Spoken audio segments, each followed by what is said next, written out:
పొదలకూరు అభివృద్ధి మీద చర్చకు సిద్ధమా అని ఆయన మాట్లాడడం జరిగింది.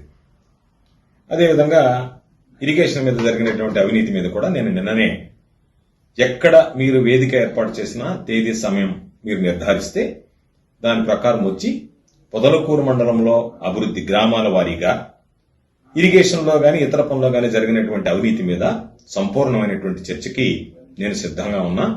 కాబట్టి సోమిరెడ్డి వాళ్ళని పంపిస్తానని తోక ముడిచి పారిపోకుండా సోమిరెడ్డి స్వయంగా వస్తే ఎక్కడికైనా పొదలకూరు మండల అభివృద్ధిని గురించి కానీ జరిగినటువంటి సోమిరెడ్డి హయాంలో జరిగినటువంటి అవినీతి కానీ అంతకుముందు జరిగినటువంటి అవినీతి కానీ మీరు 2014 నుంచి తెలుగుదేశం ప్రభుత్వం 2019 దాకా అధికారంలో ఉంది.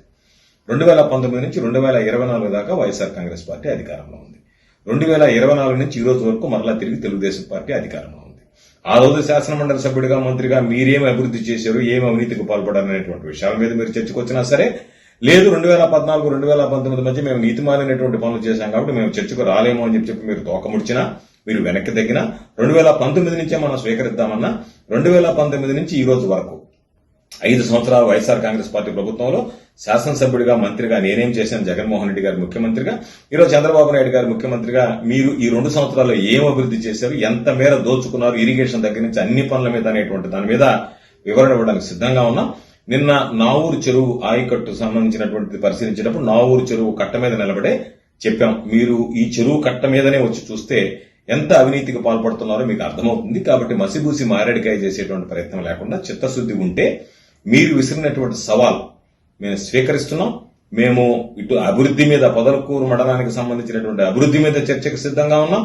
మీ హయాంలో మా హయాంలో మొత్తం మీద జరిగినటువంటి అవినీతి కార్యకలాపాల మీద కూడా బహిరంగ చర్చకు సిద్ధంగా ఉన్నాం. మీడియా ముందు ప్రజల మధ్య రైతుల మధ్య కూర్చొని మాట్లాడడానికి. కాబట్టి మీరు తోక ముడిచి పారిపోకుండా తేదీ వేదిక సమయం ఖరారు చేస్తే వైఎస్ఆర్ కాంగ్రెస్ పార్టీ సిద్ధంగా ఉంది అని చెప్పి మీకు నేను సవాల్ విసురుతున్నా. వాళ్ళని పంపిస్తాను వీళ్ళని పంపిస్తానని చెప్పి చెంచాలను పంపించి మాట్లాడించడం కాకుండా సోమిరెడ్డి స్వయంగా వస్తే నేనే స్వయంగా వస్తా, మనమే పర్యటిద్దాం, గ్రామాల్లో పర్యటిద్దాం, ఇరిగేషన్ పనుల మీద పర్యటిద్దాం, జరిగినటువంటి అభివృద్ధిని ప్రజల మధ్య గ్రామస్తుల మధ్య స్థానికుల మధ్య చర్చిద్దాం.